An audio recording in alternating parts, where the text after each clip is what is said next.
I think we're online on like the internet, which I think the internet's it's here to stay probably. There we Uh, go. Everything's working.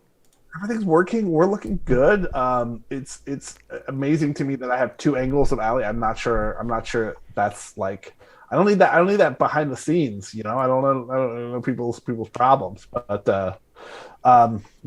welcome, Ali. Thank you so much for producing the rest of the Nerd Log. Say hi to the people. Hello, everyone. Hi, I'm Allie. I work as a senior developer relations engineer here at New Relic.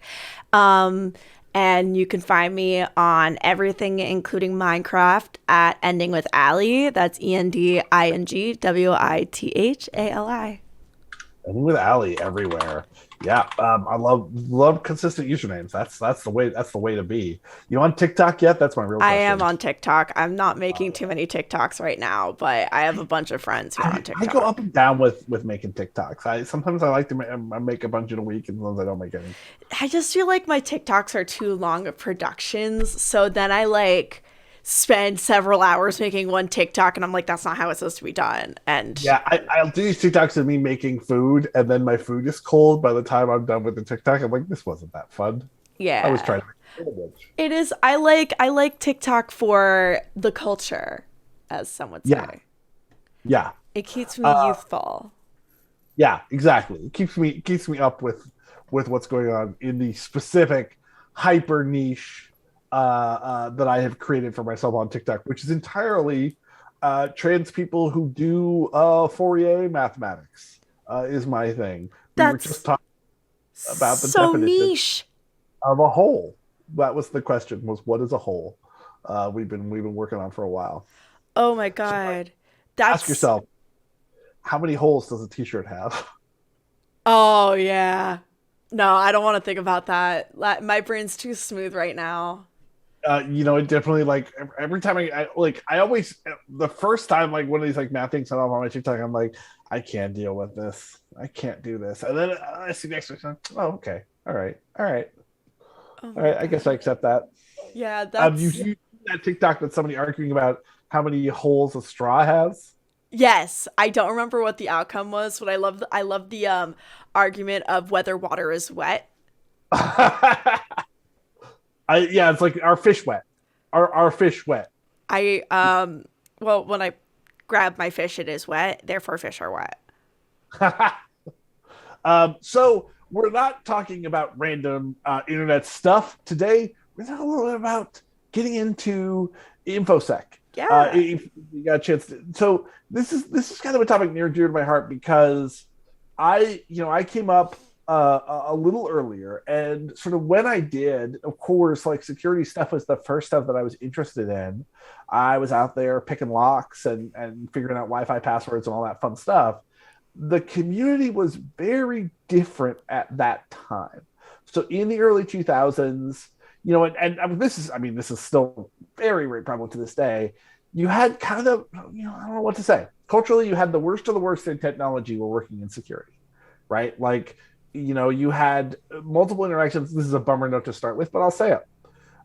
People living in a worldview that if they could get away with it, it was okay, and they had no sense of morality or ethics, right? So, like, steal from a huge corporation, break into Starbucks Wi-Fi, great. Steal a college student's money and ruin their online reputation. Oh, also fine because you could get away with it. Like steal personal files off of a private individual's computer. Also great because you can get away with it, right? Like, Yeah. but there's been a pretty major shift, and one of the ways this thing was an issue, right, is that there was a lot of stuff very aggressive about anybody entering the community, right? Like, hey, I asked a question. Oh, cool, I already hacked your account, right? Like but InfoSec has shifted so much in 10 years. And the big thing is that InfoSec is the most welcoming community that I have interacted with now, right? The easiest one to get started in, even easier than really cool communities like the WordPress community or the JavaScript community. So that's what we're going to talk about. We're talking about getting into InfoSec. Yeah. Um So tell me how you came to this or how this became an interest of yours. yeah. So I have always kind of thought that the people that could like get into things are always the coolest people. I've Mhm. always like really looked up to people that were really smart, people that were really like multifaceted and multi-talented. So when I was in college, a lot of my friends who like I thought were just like the coolest people, like they were always doing really cool things, thinking of new interesting ways to approach problems, working on these like really hard problems, just like always knew everything, were always the people that were doing InfoSec. So I Yes. remember walking into my friend's room at the time, and they're working on this like problem set for one of the InfoSec classes at my school. And I was like, you know what, I'm going to take that class. So it's probably like one of the notoriously hardest like undergrad classes. A lot of people end up dropping it. And I was like, I'm not going to drop it. So I started like studying for the class and like doing the homework, like even before the class started. It was definitely one of the hardest classes I've ever taken, but a Uh-huh. really rewarding experience. And kind of like real, like, I was like, oh, I really think this is like super interesting, but I feel like I didn't really get a lot of practical experience. Yeah, Um, yeah. There's a lot of concepts you learn at first, but then the sense of the actual problem solving is so good. Yeah. And then I kind of like didn't really touch InfoSec for a little bit. I had the opportunity. I like took myself to DEF CON one year. Absolutely loved that experience. Got to meet such really cool, welcoming people. And Yeah, then a little bit later, like I was always kind of interested in InfoSec. And then a little bit later, had the opportunity to take a CFP class with someone from the PPP CFP group, which is like one of the like really well known capture. I'm saying CFP, not CTF. yeah. I was like, oh, we should tell people what a CTF is. And then I was like, wait, talk about CFPs. Okay, so let's CTS. tell people what's a CTF. CTF or capture the flag. CTF is a capture the flag where you have to use different information, like different like hacking skills, different security skills in order to break into a system in a enclosed, controlled environment where you break into a system and find flags or like little like information that you can find in the system, and then you like submit them and you earn points. Yeah. So I kept on saying CFPs because I also do DevRel, so I also do We're CFPs, but I talking. also We're do always we're other than DevRel, so we're always thinking about CFPs. CFPs is call for there's papers. an interesting linguistics thing. Just to tell the punchers at home, like is a stands for call for proposals. But then we always say like we're writing a CFP. We mean we're writing a submission to a CFP. But whatever it means, hey, we want to go speak at a conference. Wait, is it call for proposals? Because I've always thought of it as call for papers, but I Call also for came from an papers. academic background where you would Yeah. submit So papers. So what the funny part is, if you ask someone in technology, sometimes you actually see it written out as call for proposals, which is good because there's not usually a paper involved, right? Yeah, But and also like call for papers requires that it be a peer reviewed paper, right? You cannot simply submit an unreviewed paper usually, right? true. But it's funny because we say like I'm writing a CFP, which means actually you're writing the abstract of a talk you're going to give at a tech conference. And if anybody wants to know how to write a tech conference proposal, let me know. Look me up on serverless_mom on Twitter and we'll talk about it. But yeah. But so So yeah, I had the uh, opportunity to like learn some CTF skills from this like really renowned like captain of this renowned CTF group. And then basically I kind of like befriended a like someone who works in operation security, and they became my mentor, and I just sort of like learned a lot just by like being their friend. I was like really lucky because they would complain to me a lot about things and kind of like give me pointers, and so that's kind of what like shifted me into more of a security mindset. And then when I started streaming, I was like, why not just start streaming security stuff? Like, this is something that's always yeah, interested me. Like, I kind of like, I think that there's a really cool opportunity because I come from, like, I have such a security mindset now that there's such an interesting opportunity for DevRel, for like general technology, to DevRel with the security aspect, because I feel like when you are learning and you're writing code and you're writing projects, you're not thinking about it from a security aspect. And then you're like a newbie, you launch a project, it blows up, and everyone's in your database checking out your information. Like, what do? Your tutorials that you were following never taught you how to handle that. And Yeah. I thought it would No, just be there's a like a really unique aspect to take because it kind of blends things that I'm super interested in. Yeah, there's a guy who I follow on Reddit who's very interested in my like containerization tutorials and like hosting stuff on AWS. And I gotta do an interview with him or something because every time he puts up a new service, it gets hacked right away. And this has happened like 5 times Yeah, where which he had is to start from scratch and restart his AWS service. yeah, and that's a big thing is like these tutorials that you see online. Like I'm right now kind of diving into Jamstack and I'm like, okay, so you have to call out to external APIs. But if someone doesn't like understand and they're starting off with just Jamstack, they're not going to realize that they need to use a secondary service, an API call to that secondary service in order to call to more sensitive data to protect access to that data, to protect access to their API, to their charged APIs. They need to like add a middleman in order to protect themselves and protect their data. So there's like Yeah. when you're reading all these tutorials, they don't really explain to you why you need to do that. They don't really explain to you why it's important. It's like security is a really underplayed thing in DevRel, and I think that more people need to be talking about it. Yeah, as a theme, we generally talk about launching a product, right? Yeah. And in fact, we often sort of say kind of fast, cheap, and out of control, right? Where it's like, just go put a product out there, don't be too stressed out. And I mean, I would say, it's really, really cool to learn about security. I love learning about it like from like a capture the flag standpoint where you're just kind of trying to unlock a puzzle box.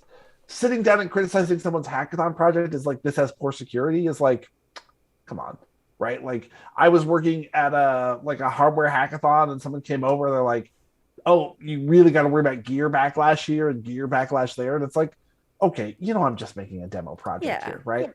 Like there's not any user data, there's not, and I think a little bit is like data sanitization where you're like trying to prevent like not even just SQL injection, but just like, hey, make sure what's going into the database is reasonable. Totally makes sense for a production product. But I don't care if your, mailing address on my hackathon project doesn't really look like a mailing address, right? Like, so, I like it from that aspect that says, hey, let's talk about how these things actually break. And a lot of really good security insertion is not terribly sophisticated. It is much more about thinking about how this thing actually works, So what's the process like? I have never I've watched a couple streams of CTF events, but I've never gotten involved and the two that I watched on finish, someone got mailed a hard drive. So what's the process really to get involved or start giving it a try? So I actually have done one CTF with my friend and it was a really awesome experience. We were just both like, oh my God, this is super overwhelming. It's one of the harder CTFs. He actually writes his own CTF problems. So I was working with someone who does CTFs. But for me, I don't know if I'm ready yet. I should do a 24-hour stream where I do a CTF, and that's definitely on the list of things to do. But for me, what I've been doing to prepare myself is I've been doing a lot of Try Hack Me, in which wait, hold on, let me get my notebook.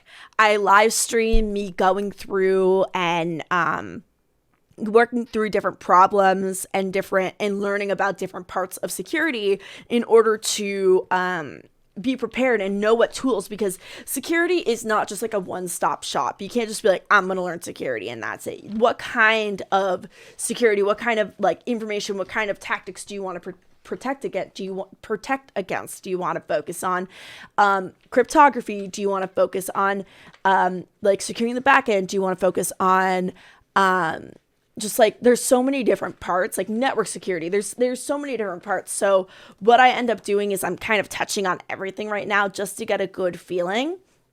And one of the things that I really enjoy doing is I actually take notes on my stream, which is why you see me flipping through this notebook. So if you ever want to come on my stream, I actually write my notes by hand and kind of translate what I'm reading into more if you're a regular software engineer, I kind of take principles that I kind of know and tie them into security principles so that I could kind of have a stronger understanding of everything. But it's knowing what tools are out there. One of the really awesome things things about security is how extremely automated so many things are. So when you're first starting Yeah. out on your first CTF, if you know what tools you need, it might be super easy for you to get through. But if you don't know what tools you need for your first CTF, it's gonna be harder. So I'm really excited and really happy with this Try Hack Me, because I'm learning tools. Yeah, that's the funny thing with security, right? Like we do it. I very frequently recommend to new people in other areas to focus. Especially with if you're doing like web dev, focus on a language, Mm-hmm. even focus on a use case for that language. If you're learning Python, like if you want to do data science, look at data science stuff. If you want to do web dev, like do web dev in Python. Like don't let people discourage you just from focusing down because you will build a skill set that you need and have a basis to move into other stuff. But with security, that's not the way to open a box, right? You cannot open a safe by just doing one thing. And in fact, that's always the joke among people who are like lockpicking nerds, right? Is that people will sit down and be like, oh, I see that this is a reverse code, like 7-pin. And let me see, I got pins 1 and 2. Oh, looks like there's a dummy pin. And then someone was like, the window is open, right? Yeah, I call it alternate methods of entry. Yeah, yeah, and in fact, like, every CTF I know worth its salt is going to have things in there that are like, yeah, this would make it a lot easier, but you have to really look at the whole system. Yeah. A classic one for opening doors is start by thinking about where are the hinges on this door. So every time I've been challenged with like trying to unlock a door, like that is the most common thing. It's like unless it's a building that's actually had a security audit, it's usually like, oh yeah, this door comes right off. Yeah. Well, really in that situation, the question is, do you want to be known that you're there? Because pulling the door right off, it's a lot harder to reverse. Yeah. And a lot harder to do quickly. Yeah. Yeah. And that's, this is like the other thing is like, what were your goals when you set out to like get into this thing? Right. And was it to go destructively? Was it to say, hey, I just want to know what this is? I know that a lot of lockpicking people, sorry, I'm going to get into mechanical locks. That's something that I'm obsessed with is like people want to vibrate a lock apart. Like, yeah, you can vibrate a lock apart. It'll come apart really easily. Right. Like, there is no padlock in the world that cannot be mechanically broken very, very easily. Right.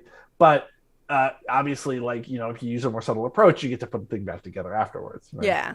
So these are sort of things to think about, and they're almost like project management things you can learn, right? Like it's like, hey, what are the goals of our project? What would be like limited success? What would be no success, right? And so like, yeah, if you're gonna DGOS a drive, if you screw this up, like maybe think about that, right? Yeah.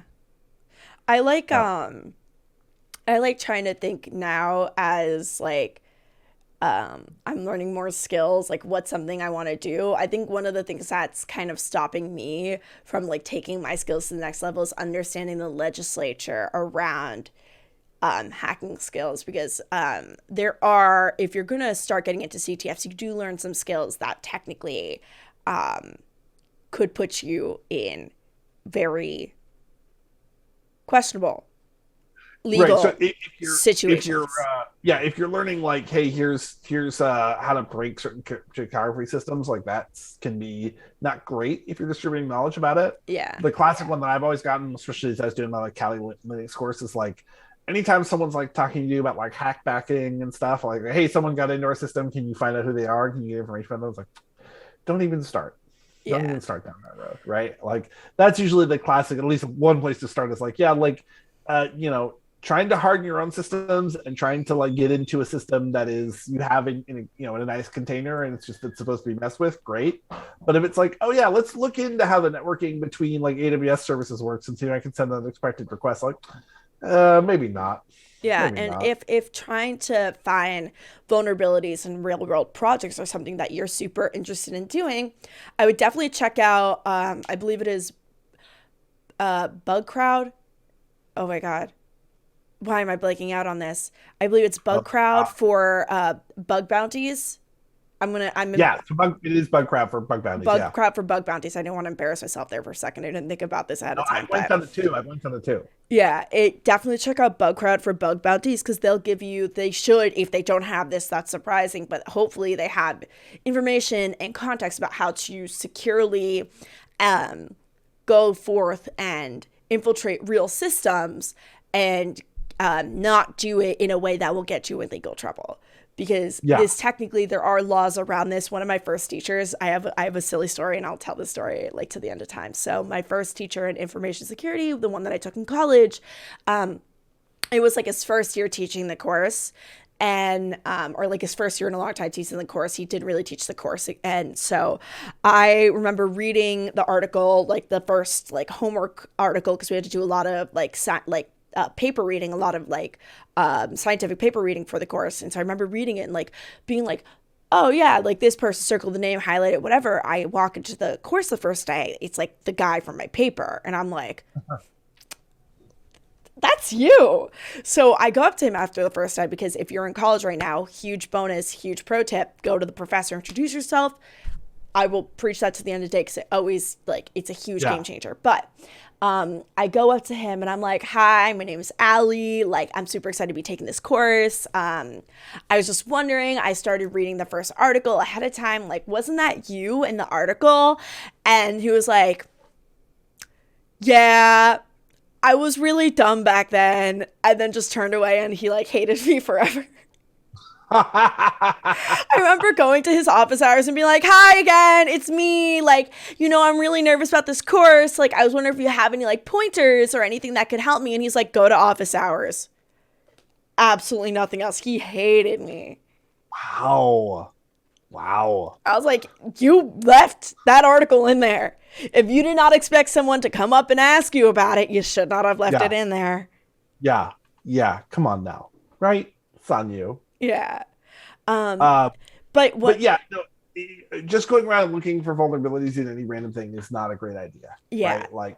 Like CTFs are a great way to get involved without saying, oh, I'm going to just go check my friend's site, check the service and stuff, see if I can, pop a shell on this virtualization service. No, don't do that. Yeah, definitely don't do that unless you understand the ramifications of what you're doing.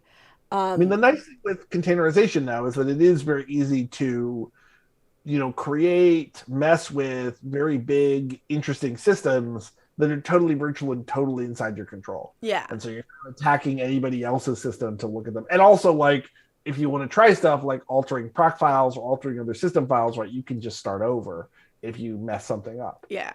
I do a lot of work with VMs because I don't want to touch anything. Yeah, same. Right? One of the things that I think is like super important for just like every developer is understanding some aspect of security, no matter what they're writing, because like I will preach this to the moon and back. So like my first security mentor, he was in operations, and so he would be up all hours of the day handling security issues at companies, and it was just like always like something caused by someone. It wasn't necessarily people getting into the system, it wasn't necessarily hackers, but it was like the developers did something, information was shared the wrong way, or errors that were caused by human failure. And so like I think it's like a lot, like in a surveyed amount of InfoSec technologists, they said that it was like estimated that 80% of information or of security issues come from human error. Yeah, and it's actually like I will say, like, if you create programmatic errors, like injection vulnerabilities, like you will get attacked. And so it's true that like some things are not going to be in there. Most of them are like people incorrectly responding to phishing attacks and those other things. Like those are the real sources of failures. It is also like, I will say, like, a lot of this can feel really theoretical. I will say that when I was working full-time as a developer, every big shop I worked at, where there was SQL injection vulnerability, they did get attacked. Yeah. And two of them that I worked at, whose names I will not mention, had to put a bunch of cash into an envelope to get their system working again. And like that is not an uncommon occurrence. The number of cybersecurity attacks is increasing, not decreasing, right? Like, so, just to be realistically, sounds like there is, especially with the advent of cryptocurrency, there is good money to be made doing it. So like, it's worth your time to look into. And with something like, for most traditional systems that aren't using really sophisticated cloud engineering tools, something like SQL injection vulnerability is something that literally any developer on your team can introduce to your system. So it's not something where just a tiny team needs to worry about it. And Ian Coldwater talked they've talked very, very evocatively about, that educating your team is the main thing that you can do. Mm-hmm. And buying some product or some tool is not really the solution. It's also a way of thought, that thinking, like, when you are writing, for example, an input field, you're thinking about handling every edge case. And handling, when it comes to handling those edge cases, like, you have to put preventing like a SQL injection into that edge case, like knowing how to sanitize your data. And it's just another piece of tech, of information that can seamlessly blend into your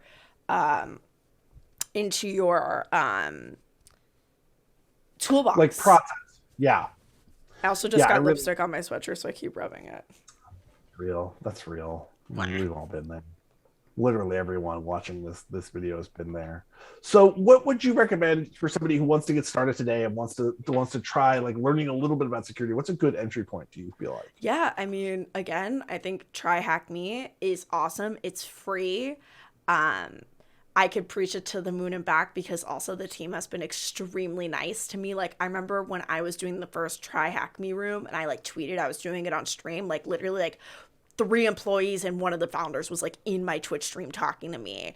And the entire time I was just complaining, because I'll be honest, the first room kind of sucked. And in the sense of the way that information was purveyed to you. And they like saw my frustration and they're like, we're redoing the entire room. Like they messaged me, they're like, hey, we saw your feedback and we're like completely gutting the room. We have a new room coming soon. Yeah, I had the same experience with the admin and code people. That I just tweeted like, "Oh, I'm doing it," and you'd be surprised. People will show up and be like, "Oh yeah, you can do this or whatever." Yeah. I think also something that's really helpful is to like find a community. Like everyone's gonna say find a community. I like to give actionable advice. I hate when people give extremely vague advice, and that's not what I'm going to do here. So first of all, Try Hack Me. Sign up, do it. They have free rooms. You don't need to pay for it right now. Second of all, find someone in InfoSec doing what you want to do and ask them how they got there. Ask them for literally what was the first thing that they did. So for example, like, I know that my security mentor started off with a lot of like CTFs. So like, of course I'm doing Try Hack Me to get more prepared with CTFs. I'm also really lucky that I have found, because I've been like following more and more and interacting with more information security people, I've been like finding myself in more and more groups. So now I have this like slew of mentors that whenever I need help, I can just slide in and ask them for help. But if you don't know really how to start a conversation with someone and get them to be your mentor, think about something that you're working on right now. DM that person and be like, hey, I'm working on this thing. I've been following you on Twitter for a really long time, or, I've been a really big fan of your work. I would really love your advice on how to solve this problem. And then that's a really great way to open up the conversation. And again, I have a blog post about this on my blog. If you haven't seen it, it's blog.ally.dev. If you are not on Twitter, get on Twitter like right now and start following people in the information security space, because that's literally how I stay up to date on everything that's happening in information security is on Twitter. It's amazing how much you learn about modern. A lot of that stuff is being talked about on Twitter. And I have one piece of follow-up advice for as far as like approaching people, getting some advice. If you're not getting responses, or the responses you're getting back are like, hey, I don't want to help you. I don't, internalize, like the same way that if somebody gave you advice, you would probably take it seriously. Internalize that as well. So this is not, please get started, go explore. A lot of people are going to be super happy to hear from you.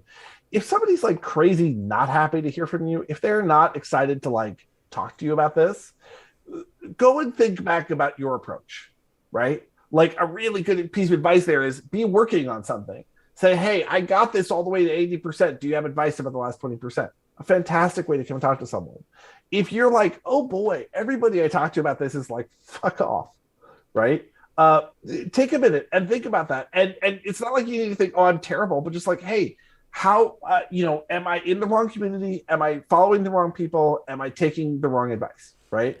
And I think security is an example where a lot of the time you're going to have really great experiences, and that's very, very normal. So that's a good indicator to take. But I've had communities where, oh yeah, like my questions don't really get answered, and the Reddit's really quiet, and this and that. And then I spent 6 months, and then later I'm like, oh yeah, like there really isn't a community here to support me to keep growing. So it's better to kind of figure that out early. Yeah. It's really good to like be like, oh yeah, I find myself really connected here. And so therefore, you're gonna have some support when it's time to like look for a job or like look for your next project or look for collaborators. Yeah. And also, if you're gonna ask someone for help, don't ask them to pick their brain. Give very specific things. Again, I have a blog post about this on my blog. Yeah. No, this is really like have put in some work, say I have already put in work, show that you actually know who you're talking to, and have a very clear and time box thing that you're asking. Yeah. Hey, would you mind clicking on this link and telling me what you see in this code? Hey, would you schedule 20 minutes? And even if the answer is no, at least I know what the fuck you wanted, right? Yeah. Well, maybe don't send them a link, because any good person should approach every link with like a heavy amount of skepticism. Yeah. Put it on GitHub, maybe. Yeah. Yeah. No, I'm score thinking like a GitHub link. Like if it's like, hotlinks.biz. No, thank you. No, I will not click any link sent to me. That's why if you're in my Twitch chat, links are turned off in my Twitch chat, because I have a heavy amount of skepticism, and you need to be talking in my chat to realize links are off. And by talking in my chat to realize links are off, I know that I can trust you. Yeah. Really, really good. I love that. Yeah. So Ellie, what other advice do you have for people getting started? Don't be frustrated. I get frustrated too easy. And, so there's this Alice in Wonderland quote that's, it's something along the lines of, I give excellent advice, but I seldom follow it. And I'm very much the same way. It's like, I'm great at giving advice, but I am probably the queen of like, I will work on something for 2 seconds, be like, no, it's impossible. I hate it so much. But don't give up like me. Don't be like me. Let's think about the advice we've given in this show that we never follow. For me, it's focus. I never focus. Yeah. I never focus. I write code in 7 languages. So bad. I should not do that. Yeah. Yeah. Not to be discouraged when things go bad. I would say like check in on yourself and where your head is when you're getting frustrated. That's one that has come to me a lot later. Yeah. Also take a walk. Take a walk. Is to say like one of the things I really realized when I was like, oh, why did I really fail at this the first time I tried at it? And I realized the big thing was that I was forcing myself to work when I was hungry and tired.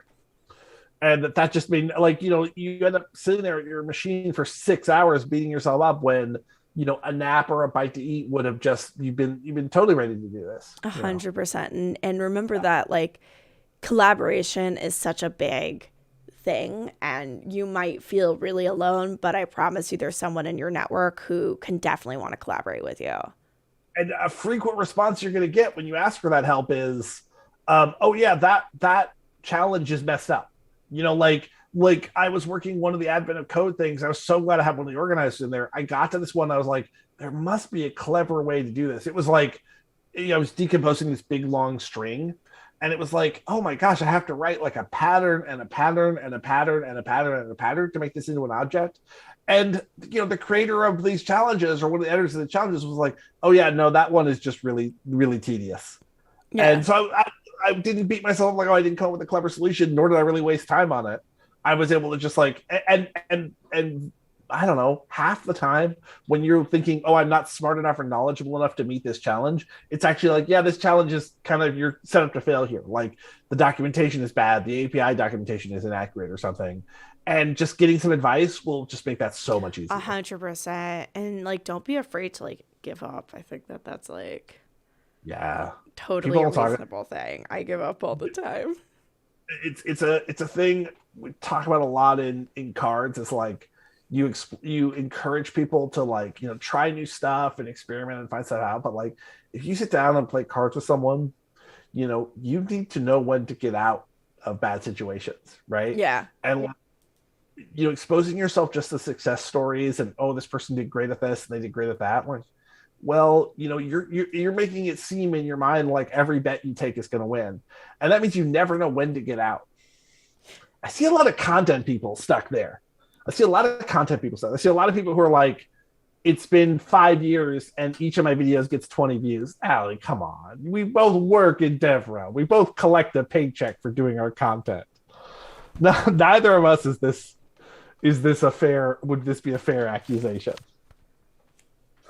I am the queen. I've literally had, I remember for like 3 months I had a blog post of like 6,000 words sitting in my, I've been breaking it up and publishing it. If you're on my blog, you'll see that I'm publishing a bunch of job blog posts. Like that literally was written for like several months before I started publishing it.